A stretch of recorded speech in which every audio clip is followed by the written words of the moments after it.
One of the greatest honors of my life was walking across the stage at the FBI Academy and receiving my special agent badge from the director at the time, Robert Mueller. After 21 weeks of intensive training, my class swore an oath and became federal agents entrusted with the solemn duty of protecting Americans and upholding the Constitution. After more than a decade of service, which included investigating terrorism, working to rescue kidnapping victims overseas and being special assistant to the director, I am reluctantly turning in my badge and leaving an organization I love. Why? So I can join the growing chorus of people who believe that the relentless attacks on the Bureau undermine not just America's premier law enforcement agency but also the nation's security. My resignation is painful, but the alternative of remaining quiet while the Bureau is tarnished for political gain is impossible. A small number of my current and retired colleagues have said that we should simply keep our heads down until the storm passes. I say this with the greatest respect, they are wrong. If those who know the agency best remain silent, it will be defined by those with partisan agendas. F.B.I. Agents are dogged people who do not care about the direction of political winds. But to succeed in their work, they need public backing.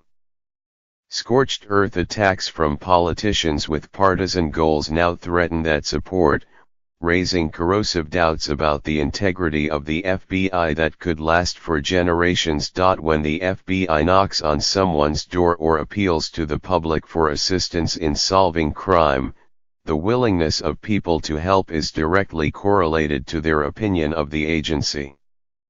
When an agent working to stop a terrorist plot attempts to recruit an informant, the agent's success in gathering critical intelligence depends on the informant's belief that the agent is credible and trustworthy.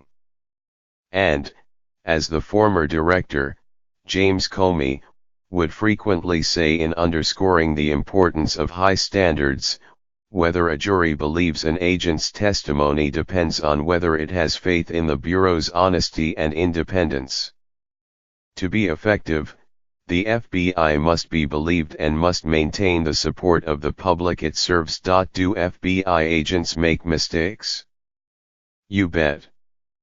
They are human beings.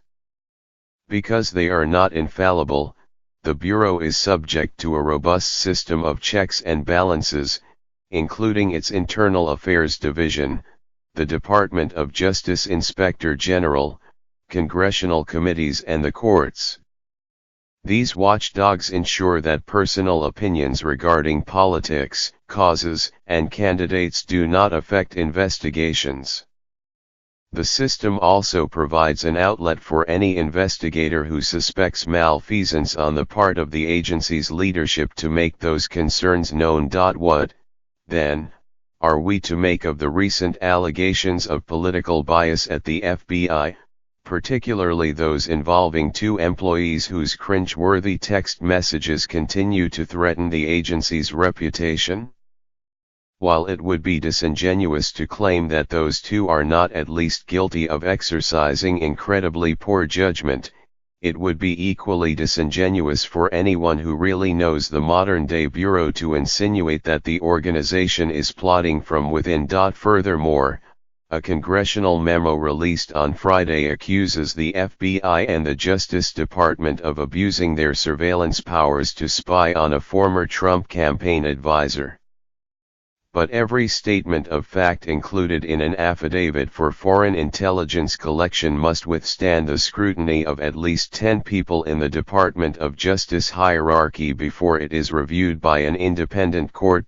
There is, however, a difference between oversight by those in charge of holding the FBI accountable and criticism by politicians seeking partisan gain.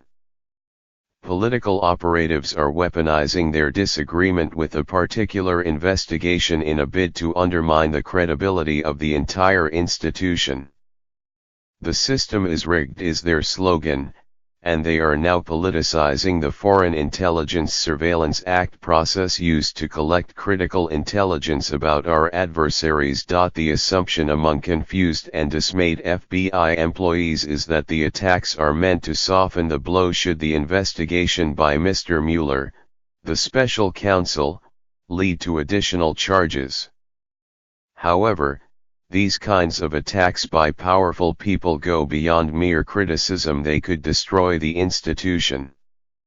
Although those critics' revisionist supporters claim their ire is reserved for institutional leadership and not the rank and file, it is the FBI agent on the street who will be most severely affected as public support for federal law enforcement is sacrificed for partisan gain. These political attacks on the Bureau must stop.